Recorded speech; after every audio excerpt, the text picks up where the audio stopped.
አዎ አባዬ፣ አንተ ማታውቃትን ሴት ሚስትህ እንደማትሆን እያወቅህ አባትህ አግባት ስላለ ብቻ ታገባታለህ? አልገባኝም አባዬ። ይኸውልህ ናታን፣ እባክህ ይሄ ሚስጥር ካፍ እንዳይወጣ። ይሄ ሚስጥር ካፍ ወጣ ማለት ይሄ ቤተሰብ ይበተናል። እባክህ ናታን፣ ይሄ ሚስጥር ለመጀመሪያ ጊዜ ነው ካፌ ይወጣ። አርግ ያልኩን ነገር በጠቅላላ ታደርግልኛል። የማታረግ ከሆነ የውልክልክ እንደዛ ይቅርታ ማድረግ እንደምትችል አሳስራ ልትበሰብሳታለሽ እስር ቤት። ናታን ለእኔ ቀለበል ያስፈልግ። ናታን እኮ ያውቅ እየዋሸሽ ነው። ላጁ እንዲነግርሽ ትፈልጊያለሽ እንዴ? በጣም ነው የምትወደው፣ ደግሞ በጣም ነው የምታስቸግረው። እሱ ግን አይወዳትም። እርግጠኛ ነሽ አይወዳትም? አዎ አይወዳትም። እና አባትህ በግድ አስገድዶ አግባት ቢለች ሴት ታገባታለህ? አላገባትም። ወይዘሮ ማርታ የአቢጌልን ፍላጎት ለማሟላት ናታንን እያስጨነቁት ነው። ይህ ጥያቄ ከእሳቸው አልፎ በአቶ ደረጀ በኩል ለናታን እንዲደርስ አድርገውታል። ይኸውም እንግዲህ የማትፈልጋትን ሴት እንድታገባ አባትህ ምርጫ ቢያመጣልህ ትቀበለዋለህ ወይስ አትቀበለውም በማለት ናታንን አስጨንቀውታል። የናታን መልስ የነበረው አይ የማልፈልጋትን ሴት እንዴት አድርጌ ወደ ህይወት ያመጣታለሁ? ትዳር እኮ ነው። ስለዚህ እኔ የምፈልገውንና የሚሆነውን ራሴ ወስናለሁኝ። ባለፈ ግን አባቶቻችን የሚያዙንን ትዕዛዝ መፈጸም ደግሞ የልጅና የአባት ግዴታ አለ ብዬ አምናለሁ። በትዳር ጉዳይ ግን ቤተሰብ ጣልቃ የገባበት ሳይሆን በመጀመሪያ ራሱ ያቀደበትና የወሰነበት ብቻ መሆን ይኖርበታል በማለት እንግዲህ ለአቶ ደረጀ መልሰውላቸዋል። አቶ ደረጀ ይህንን የጠየቁበት ምክንያት ወደፊት በአቢጌል በኩል የሚመጣበትን ነገር ለማስታወስ ፈልገው ነበረ። ናታን ምንም በማያውቅበት መልኩ ከአቢጌል ጋር ምንም አይነት ህይወት ይኖረኛል ከእሷ ጋር አይደለም አብሮ በትዳር ይቅርና በፍቅር የማያስባትን ልጅ ነገር ግን ወይዘሮ ማርታ በትዳር አብሮ እንዲኖር እያስጨነቁት ይገኛሉ። ዛሬ ላይ እሱ በማያውቅበት አጋጣሚ ቤተሰቡ ጋር በመደወል ለምንድነው እኛ እርስ በርሳችን ቤተሰቦችም አልሆነው በቅርቡ ወደዚህ ትመጣለህ ብዬ ማስባለሁኝ። ልጅና ልጅ ሳይፈላለጉ አልቀረም በማለት በናታን ልብ ውስጥ ምንም ነገር ሳይኖር ነገር ግን በመካከላቸው እንደተዋደዱ አድርገው ለናታን አባት ተናግረዋል። ዛሬ ወይዘሮ ማርታ ከወትሮ በተለየ በጣም ወርደውና አስተሳሰባቸው ዝቅ ብለው ነው የተመለከትናቸው። እንግዲህ ይህ ያው የእናትነት ነገር ሆኖባቸው ወይም አቢጌልን ለማስደሰት ያሰቡት ይመስላል። ያው የአቢጌል ህልም ናታንን አግብቶ አብሮ መኖር ነው። አቶ ደረጀ ደግሞ ይህንን አርቀው አስበውታል። አቢጌል ጸባይዋ እንደማይመችና ክፉ ሴት እንደሆነች ያውቃሉ። ናታን ደግሞ አርቆ አሳቢ ነው። በስሜታዊነት እንዲሁ የሚነዳና የሚወስን አይደለም። እናም እሱ ራሱ የመረጠውን እንዲያገባ እመኝለታለሁ ይላሉ። ወይዘሮ ማርታ ግን ኤቢ ያስፈራራቸው ማስፈራሪያ ያለ እንግዲህ ከዚህ በፊት ራሴን እሰቅላለሁ፣ ገድላለሁ፣ ናታንን ካላገባው በህይወት መኖር አልፈልግም እንዳለቻቸው ሁሉ ተኛ ሆና እንድትኖር እፈልጋለሁኝ። ከናታን ውጭ ሌላ ወንድ ስለማትፈልግ እሱን እንደምንም ብዬ እንድታገባ አደርጋለሁ። የኔ ልጅ እኮ በጣም ቆንጅዬ ናት በማለት ውበቷን እያወዳደረች ትገኛለች። አቶ ደረጀ ደግሞ ውበትን እንደ መለኪያ መስፈርት አልወሰዱትም። እሳቸው የትዳር ተሞክሯቸውን ወደኋላ መለስ ብለው ከወይዘሮ ማርታ ጋር የተገናኙበትን አጋጣሚም ሲያስታውሱ ነበረ። እኔ አንቺን ያገባሁሽ ልጆቼን ትንከባከባለች፣ የልጆቼ እናት ለመሆን ብቁ አቅም አላት፣ አእምሮዋስ እንዴት ነው? በሳል ነው? ቤተሰብ ማስተዳደር ትችላለች፣ ከሌሎች ሰዎች ጋርስ በቀላሉ መግባባት ትችላለች፣ ጸባይዋ ወዘተረፈ ብዙ ነገር ገምግመው ወደ ህይወታቸው እንዳስመጧት ሁሉ ኤቢም በዛ ልክ የምትሆን ሴት አይደለችም። አንዳንድ ወንዶች ፊት ለፊት የሚያዩት ወንዶች የሚያማልላቸው ቢኖሩም ሌሎቹ ደግሞ ወይም አብዛኛዎቹ በሚባል ሁኔታ ውስጣዊ ውበትን ይመለከታሉ። ኤቢ ደግሞ በዚህ ሁኔታ ትገምገም ከተባለ በዜሮ የተባዛ ነው። እናም የእሷን ነጭናጫ ጸባይ ችሎ የሚቀመጥበት ናቲ ምን በወጣው። ለማንኛውም እኛ ከምንወስንላቸው የራሳቸውን ፍቃድ እንከተል መልካም ነው በማለት ወይዘሮ ማርታን ለማሳመን ሞክረዋል። ወይዘሮ ማርታ ግን አሸንፈው ስልኩን እስከ መቀበል ደረጃ ደርሰዋል። በዚህ ብቻ አላበቁም። ለናታን ዘመዶች በመደወል እርስ በርሳችን ለምን ዘመዶች አንሆንም? ለምን እነዚህ ልጆች አንድራቸውም? ሁለት ነበሩ። አንደኛዋ ልጅ ደግሞ ልትመረቅ ነው። በምርቃቱ ወቅት የቀለበት ስነ ስርዓት ብናደርግላቸው ደስ ይለኛል በማለት ለናታን አባት ተናግረዋል ማለት ነው። የናታን አባት እንግዲህ ይህንን በሚሰሙበት ወቅት በቃ ልጅና ልጅ ከተፈላለጉማ እኔም ዝምድናውን ፈልገዋለሁኝ ከእናንተ ቤተሰብ መዛመድ ተገኝቶ ነው እንዴ ብለው ደስተኛ ሆነዋል። ምክንያቱም እሳቸው የሚያውቁት ነገር የለማ።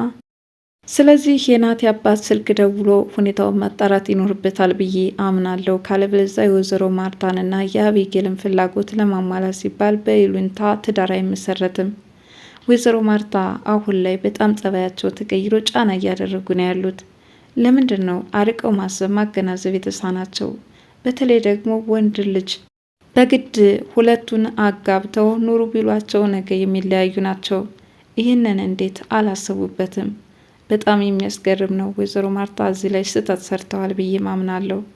ሌላኛው እንግዲህ ሰላም ስለ ዳጣ አጣሩልኝ። ሁልጊዜም ያው ናታን ትጨቀጭቀዋለች። ናታን ለምንድን ነው ግን ስለ ዳጣ እንዳጣራልሽ የምትፈልገው? ምን ፈልገሽ ነው ብሏታል። ናታን ጥያቄ ትክክል ነበረ። ለምንድን ነው ናታን የምትጨቀጭቀው? ማለትም ሌላ ነገር ደግሞ እንዲያስብ ትፈልጋለች እንዴ? አቶ ደረጀና በሰላም መካከል በተደጋጋሚ ስህተት ውስጥ እንደወደቁ ይታወቃል። ታዲያ ይህ ነገር በይፋ ከታወቀ ደግሞ ለወይዘሮ ማርታ ወይም ደግሞ ለአቶ ደረጀ ቤተሰብ መበተን ከፍተኛ የሆነ መንስኤ ሊሆን ይችላል። ለምንድን ይህን የማታስብበት? እዚህ ሰላም ስህተት ሰርታለች ብዬ ማምናለሁኝ። ዞሮ ዞሮ ማጣራት የሚገባትን ነገር በጥንቃቄ ማድረግ ይኖርባታል ብዬ ማምናለሁ።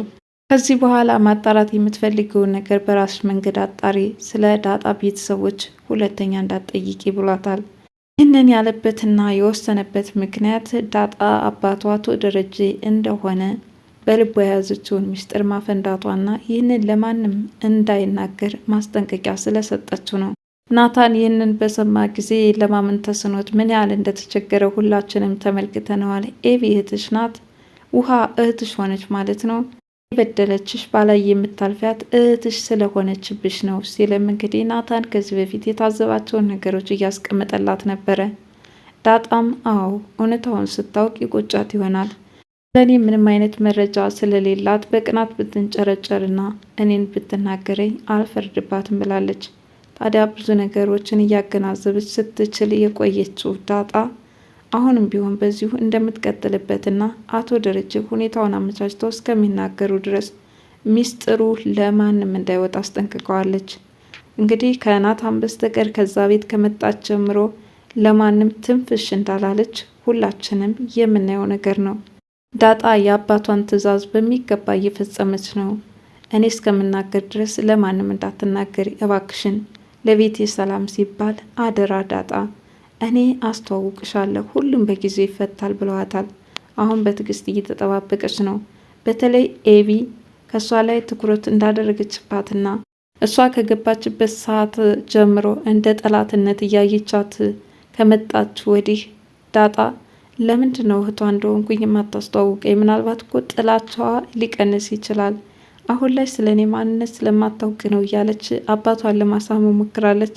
ተደራራቢ ችግር የተነሳ አይ በፍጹም ዛሬ መነገር የለበትም፣ ምክንያቱም ደም ግፊቷ ከፍ ብሎ ልትሞትብኝ ትችላለች። እሷን ከማጣ ደግሞ ሚስጥር መያዝ ያለባቸው ነገሮች መያዝ አለባቸው ብሏታል። አሁን ላይ ሰላምም በሌላ በኩል እንግዲህ አቶ ደረጀን እያስጨነቀችው ነው። ልጅን አምጣ፣ ልጅ የት ናት፣ መቼ ነው የምናገናኘው ወዘተረፈ። ታዲያ መነገር አለበት። በእርግጥ ሰላም ልጇን ማወቅ አለባት፣ ወይዘሮ ማርታም እውነታውን ማወቅ አለባቸው። ያ ጊዜ መቼ ነው የሚለው ነገር እንዳስጨነቃቸው ነው። ቀጥሎም ኤቪ ያው ጥላቸዋ እንደጨመረ ነው። በናታን ምክንያት ነው የሁሉ ነገር የሚፈጠረው።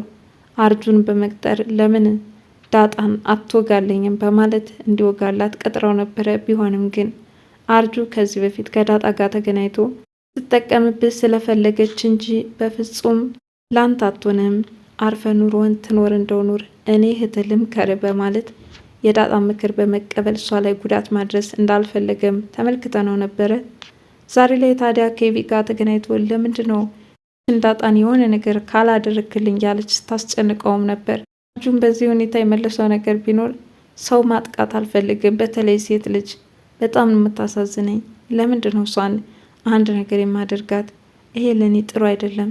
ኤቪ በቃ ተይኝ፣ እንደው ከአንቺ ጋር ያለኝ ወዳጅነት ቢሰረዝ ይሻለኛል በማለት እንግዲህ ውሳኔውን ነግሯታል። እንግዲህ በዚህ ሁኔታ ሁለተኛ ስሜን እንዳጠራው እኔ እናንተ ቆመንም አናወራም በማለት ዛሬ በጣም ሰድበውና መነጫጭቀው ነበር የተመለሰችው። መንገድ ላይ አቀርቅሮም ክፉኛ ሲጨናነቅ ነበረ። ቢሆንም ግን ከድባቴው ወይም ካለበት ሁኔታ እንዲወጣ ምጥንም ስታበረታታው ነበረ። በስከ መጨረሻም እንግዲህ አቶ ደረጀ ብዙ ነገሮች ለማውጣታት ሞክረዋል በናታን በኩል። ናታን እስኪ የማትፈልጋትን ሴት በአባት በኩል ምርጫ ቢቀርብልህና ከዛም እንድታገባት ቢያስገድድህ ምን ትለዋለህ? በማለት አቶ ደረጀ ናታንን በጠየቀው መሰረት የናታን መልስ አይ የማልፈልጋትን ሴትማ በጭራሽ አላገባትም፣ ይህ የህይወት ጉዳይ ነው፣ እናም አባቴ እንዲወስንልኝም መፍቀድ የለብኝም በማለት ወደፊት በኤቪ በኩል የሚፈጠረውን ነገር በግልጽ ነግሮታል ማለት ነው።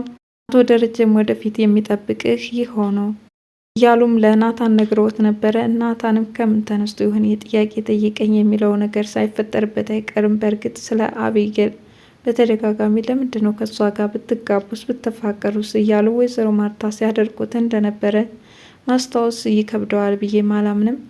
እንግዲህ ቀጣዩ ዕጣ ፈንታ ምን ሊሆን ይችላል?